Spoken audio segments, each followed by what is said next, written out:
예, 안녕하세요. 이번 시간에는 불신 검문을 이제 사례를 통해서 여러분들한테 전달해 드릴 텐데, 이 불신 검문이라는 쟁점 자체가 참 신기한 게 경찰 이런 영역에서는 가장 기본적인데도 아직까지 2006년부터 한 번도 출제가 안 됐어요.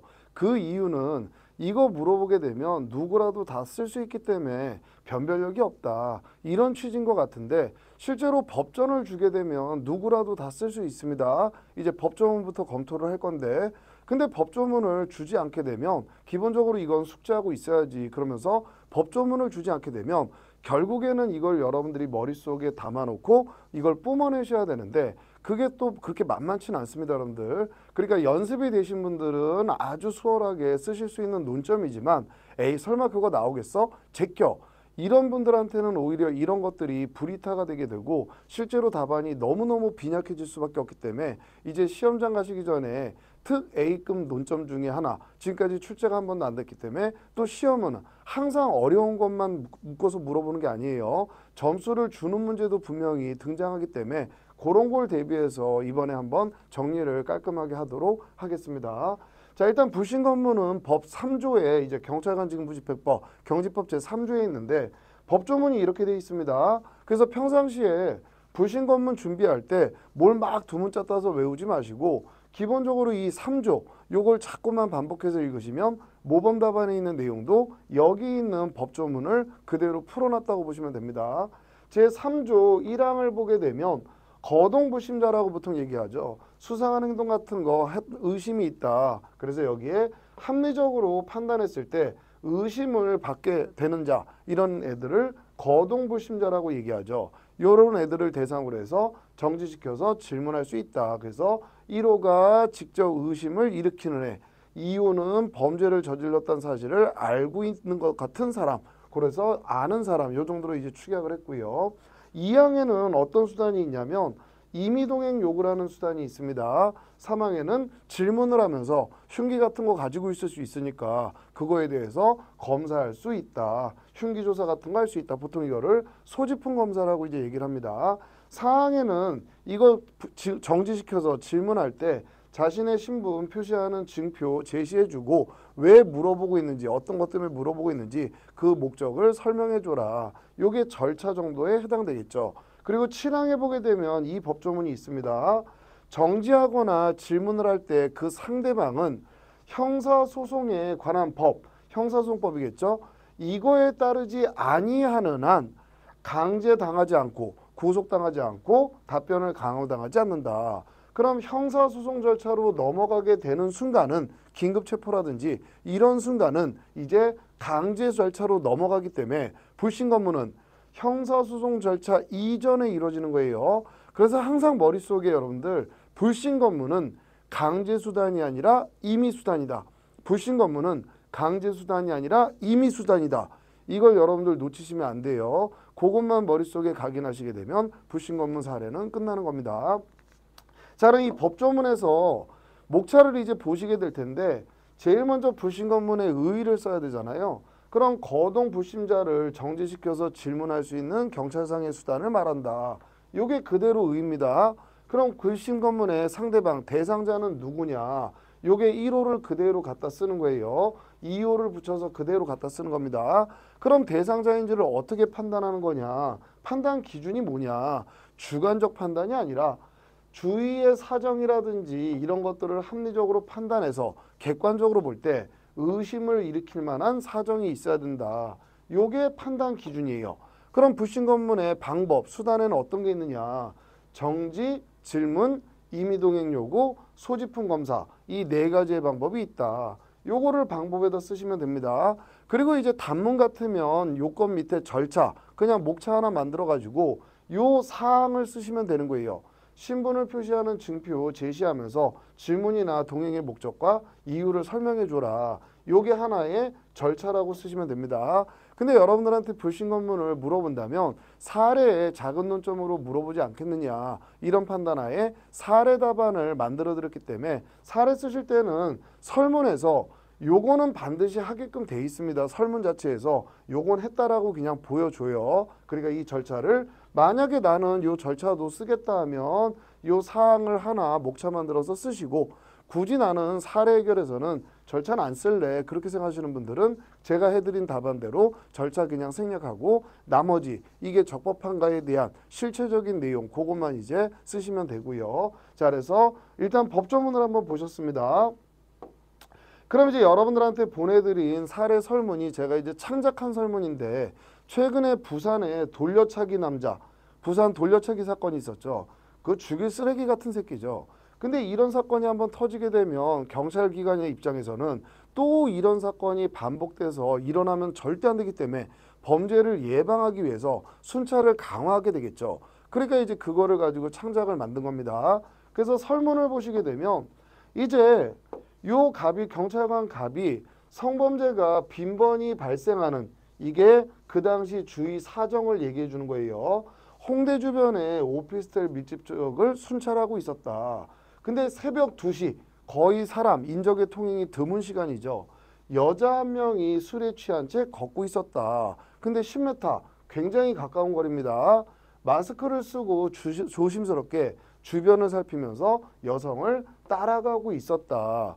이게 불신 검문의 대상자에 해당되는지 그걸 판단하는 기준, 이 내용이 사안의 경우 포섭으로 들어가게 되는 거예요. 자, 이런 상황이라면 충분히 불신 검문 대상자에 해당되는 겁니다. 그런데 갑자기 갑이 이제 가가지고 자신의 신분과 질문 목적, 이유 이런 거 다 밝혀주기 때문에 설문에서 이거 밝혔다고 얘기해 줍니다. 밝혀주기 때문에 그리고 난 다음에 소지품에 뭐가 있는지 손가방 안에 요새 이제 젊은 남자애들 뭐 파우치백인가 뭐 이런 거 손가방 많이 들고 다니잖아요. 거기 뭐가 들었냐 그랬더니 지갑과 휴대폰이 있습니다. 그래서 막 가려고 그러는 거예요. 그러니까 갑자기 손가방을 뺏어서 그거를 개피를 하는 겁니다. 열어버리는 거예요. 이게 이제 강제수단을 써버린 건데 불신 검문의 내용 중에 이렇게 소지품 검사의 한계로서 뜯어서 열어볼 수까지 있나? 주머니에 막 손 넣어서 회집어 볼 수 있나? 이게 과연 위법이냐 적법이냐 이걸 물어보는 겁니다. 근데 열어봤어요. 그냥 제가 만든 문제이기 때문에 콘돔과 비아그라가 있었습니다. 그럼 여러분들 이게 이놈이 콘돔과 비아그라를 가지고 범죄 수단으로 쓸 수도 있지만 그냥 얘 사생활 영역에서 콘돔과 비아그라를 사용할 수도 있잖아요. 그럼 만약에 얘가 전혀 범죄의 목적이 없이 평상시에 자기가 소지하고 있는 물건이었는데 이게 들켜버렸어요. 그러면 여러분들 얼마나 수치스럽겠어요. 그러기 때문에 이 절차로 강제수단으로 넘어가려면 범죄 혐의가 명백한지 그래서 형사소송 절차로 넘어가는 상태에서 쓰는 거지 단순히 의심스럽다? 이 상황에서는 이런 강제수단을 만약에 허용하게 되면 국민의 프라이버시, 사생활의 비밀과 자유, 신체의 자유 이게 너무나 침해될 수 있기 때문에 불신 검문은 강제수단 이전에 멈춰야 된다는 게 일반적인 내용입니다. 그것만 여러분들 기억하시면 돼요. 그래서 갑의 불신 검문은 적법한가? 그럼 이제 좀 전에 보신 경찰관 직무집행법 그거를 그림으로 시간적 흐름으로 볼게요. 지금 이놈이 이제 마스크 쓰고 막 이렇게 두리번거리면서 갑니다. 그러면 이제 경찰관은 얘가 불신 검문의 대상자인가? 거동 불심자인가? 그럼 얘가 거동 불심자인지 어떻게 판단할 거야? 주위의 사정 이런 것들 상당한 이유 합리적인 사정을 고려했을 때 의심스러운 상황 그럼 아까 보신 요 내용 요거를 그대로 포섭을 하는 거예요. 그럼 그거를 요 밑에 사안의 경우에다가 집어넣는 겁니다. 그럼 대상자가 됐어요. 그럼 이제 불신 검문의 수단이 뭐가 있느냐 일단 정지시킵니다. 세우는 거예요. 근데 이때 세울 때 잠깐 서보세요. 이렇게 말로 할 수도 있지만 딱 잡고서 서 이럴 수도 있단 말이에요. 그러니까 이 정지라는 수단은 비권력적, 비강제적으로 몸에 손을 안 대고 있을 수도 있지만 몸에 손을 대는 모습으로 이렇게 쓰여질 수도 있는 위험이 있는 수단입니다. 자, 질문. 말로 물어봐요. 그럼 여러분들 이게 말로 물어보는 건 얘 몸에 손을 대고 강제력을 쓸 수가 없습니다. 목소리 크게 한다고 무슨 강제수단이 되는 게 아니에요. 임의동행.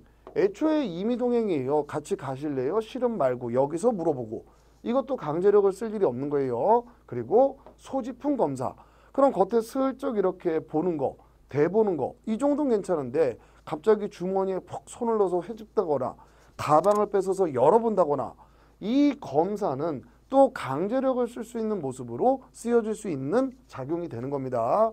요 네 가지를 이제 설명하는 거예요. 그리고 난 다음에 과연 요 소지품 검사 같은 거 할 때 강제력 행사하는 게 허용되는 건가? 정지시킬 때 이렇게 붙잡아서 아예 꽂아 놓는 게 되는 건가? 요 두 가지 수단에서만 강제력 행사가 가능한가? 이게 이제 문제가 되는 겁니다. 근데 정지를 가지고 사례를 만들진 않아요. 여러분들한테 불신 검문을 물어보게 되면 소지품 검사, 주머니에 손을 넣었다, 가방을 뺏어서 열어봤다. 요걸 가지고 이제 케이스로 물어보기 때문에 설문을 이렇게 창작을 한 거고요. 자, 그러면 이제 모범 답안 목차는 굉장히 쉽습니다. 자, 논점의 정리, 불신 검문 대상자인지, 만약에 대상자라면 소지품 검사, 다른 건 문제가 안 되는데 소지품 검사 뜯어본 게 불신 검문의 한계를 벗어난 건 아닌지 그 내용 쓰시면 되겠죠. 불신 검문의 의의 쓰시면 되고요. 요건, 대상자에 해당돼야 된다. 판단 기준, 합리적으로 객관적으로 판단해야 된다. 얘는 여기에 해당된다. 그럼 어떤 방법이 있는데 정지, 질문, 임의동행, 소지품 검사 이 네 가지 방법이 있다. 그럼 강제력 행사할 수 있는 수단, 강제력 행사가 가능한지 문제되는 수단이 어떤 게 있느냐. 강제력에 의해서 정지가 허용되는지 안 된다. 강제력에 의해서 소지품 개피가 허용되는지 안 된다. 그럼 결국 이 사건에서 강제로 가방을 뺏어서 열어본 행위, 이건 불신 검문의 한계를 벗어났기 때문에 위 불신 검문은 위법하다. 그렇게 이제 해결하시면 돼요. 그래서 좀 전에 요 영상만 여러분들 한 두세 번만 반복해 보셔도 굳이 뭘 외우지 않아도 요 목차가 슬라이드처럼 쫙 흘러갈 테니까 대신 요 안에 있는 세세한 표현들은 반드시 여러분들 써보시면서 모범답안 써보시면서 연습하셔야 됩니다. 그렇게 연습을 하고 들어갔을 때 불신 검문을 만나면 야, 하나 건졌다. 진짜 이건 주워 먹는다. 이런 느낌이지만 그냥 써보지 않고 에이 불신 검문 그거 누가 못 써. 이런 식으로 제끼고 공부하시는 분들은 불신 검문 나오게 되면 정말로 그냥 무슨 일기 쓰시듯이 그냥 이것저것 생각나는 것만 우후죽순으로 그냥 막 집어넣습니다. 그러면 이제 한 20점 배점에 5점도 못 받는 거예요. 요거 이제 반드시 연습해서 여러분들 올해 시험에, 내년 시험에 이거 무조건 나온다. 이런 생각으로 항상 쓰는 연습을 하고 계셔야 됩니다. 자, 이번 시간에는 불신 검문 전달해 드렸습니다. 자, 다음 시간에 이제 또 다른 논점 전달해 드릴게요.